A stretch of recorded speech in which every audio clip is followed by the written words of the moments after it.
So I just decided to just do a video because it's easier to just talk about it than like to type it out. So I think a week or two, maybe a week, I concluded that the 10-day challenge. It's definitely motivated me. I just actually finished just working out with Ginge. So I'm a little out of breath. But anyways, so what ketones, mainly just the drink. So it's definitely boosted my energy. I definitely can feel a difference.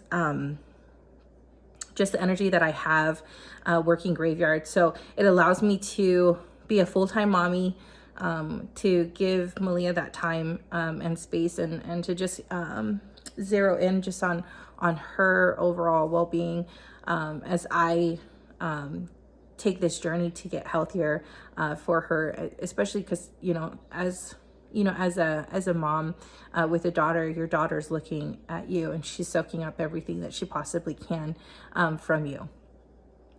So with that, it's definitely sparked some massive motivation. I did attempt to not do the ketone drink prior to my shift, and I could definitely feel that difference.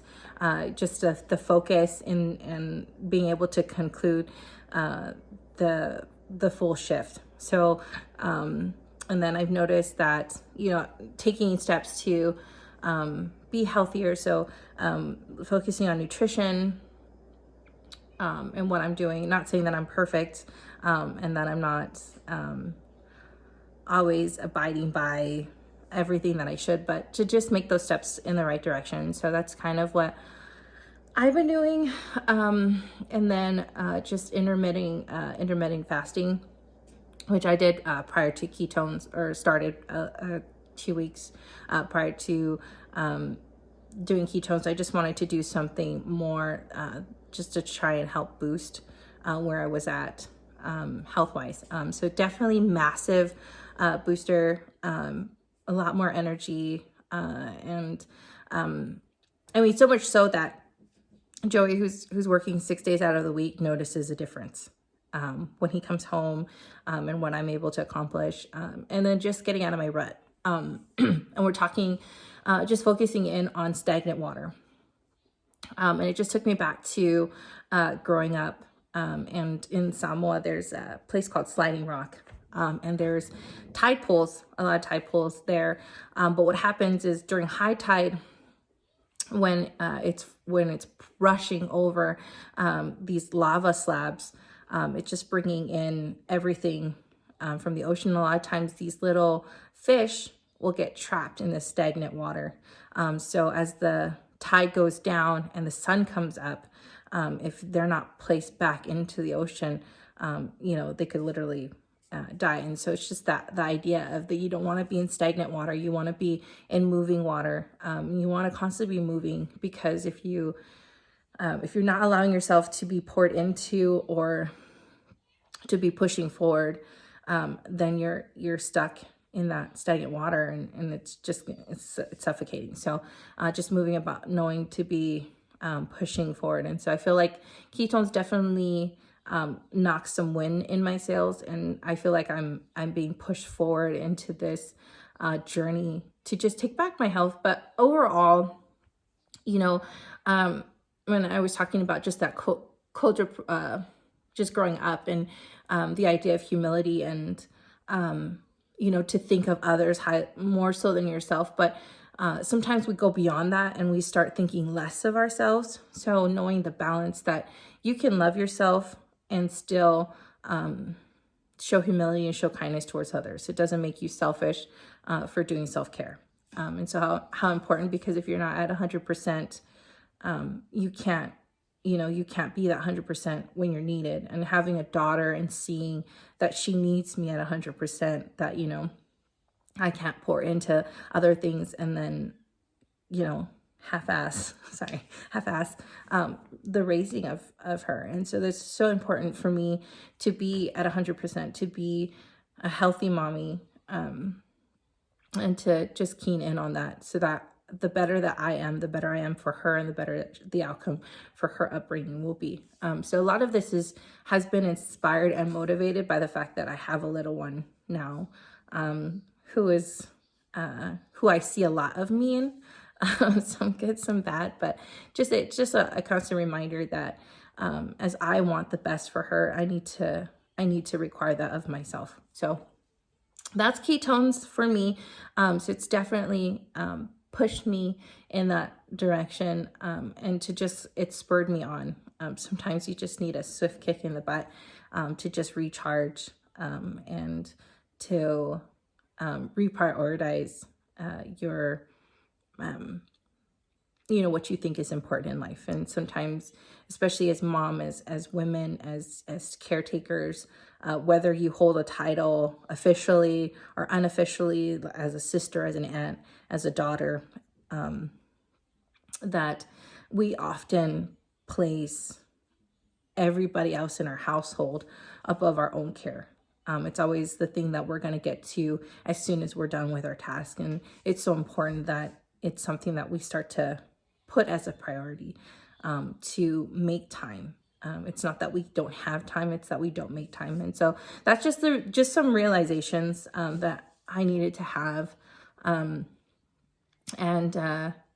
something that, Joey always says is that what he's so sad about in being in a relationship with me is that as how much of me I don't see, and how much of me I don't love, because I have such a big heart and to be loving and caring, and I don't often give myself that grace and that love that I often give to everyone else. And so just self-evaluations about learning to love all of me, even the things that I know I need to work on or better. So yeah, so that's overall, that's just my health journey. That's where I am currently, standing at 5'5", at 220 pounds. Yeah, I had to make a choice. I didn't get here overnight. And it's going to be a whole journey. I was, watching where it said, the amount of time that it took for you to get here is about the time you want to give yourself to get back to where you were. So I'm looking at a 2-year journey to just keep this up. I always want instant, and with this world, with how instant everything is in society, it's always that instant gratification that you desire. But I know this is going to be a journey. So I'm taking this day by day, moment to moment, year to year. And I'm just setting little goals. My next goal is to, as soon as this, hopefully this virus concludes and I can do a second ultrasound, would be to see improvement, both in my my bladder and my liver, especially. So that would be my goal, is for a medical, is what I'm going to be assessing with. So I haven't jumped on a scale.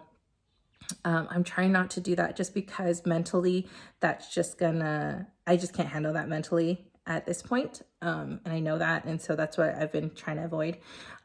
But when I go into the doctor's office, in the next couple months, hopefully, or willing, I can do that, that the results are a lot better than where they were a couple months ago. And physically, like I'm not having the migraines that I used to have. I'm not experiencing, I had a really bad bladder infection, and I wasn't being hydrated. With the ketones, you have to hydrate. With being healthy, it's so important about your water consumption, and just strictly water. And so I'm always making sure, Malia's hydrated, and we live in a desert, but I don't often, or I've slacked on that. So just picking that back up and making sure I'm constantly hydrated, and then eating foods that are hydrating and nutrients, and not, we always get into this, oh, labels, labels, labels. But, you know, it really is important is to realize what you're consuming. So just being focused in on that. And then the next thing would just be portion control. I tend to, I have to watch my portions. So learning that, especially as a Polynesian, we always want to, we want to fill the rim of that plate. And Joey says that, you know, like he notices, like culture-wise, we always try to, when we're serving other people, we always try to make sure that they're fed and fed well. And just the idea that, you know, even with parties and events, you know, our success measure is the fact that there's leftovers. And so if there's leftovers, that means that everybody's fed. So that works with parties and celebrations. Hi, baby. But just to just as your everyday type of thing, that it doesn't have to fill the brim of your plate. It just needs to fill your level of fullness. So relearning that and recalibrating portions has, you know, been something that I'm doing. And then exercising, moving, whether it's like a light exercise or it's like an hour power walk with Malia in the stroller, has been really beneficial. And then it also helps her too, to get her moving, and then just getting her out of the house, just into sunlight. So yeah, so that's kind of where I'm at. But this is why I did a video, because it's like 11 minutes. And that's kind of where I'm at. So if that answers your question, that was my answer. Okay. Love you, sis. Bye.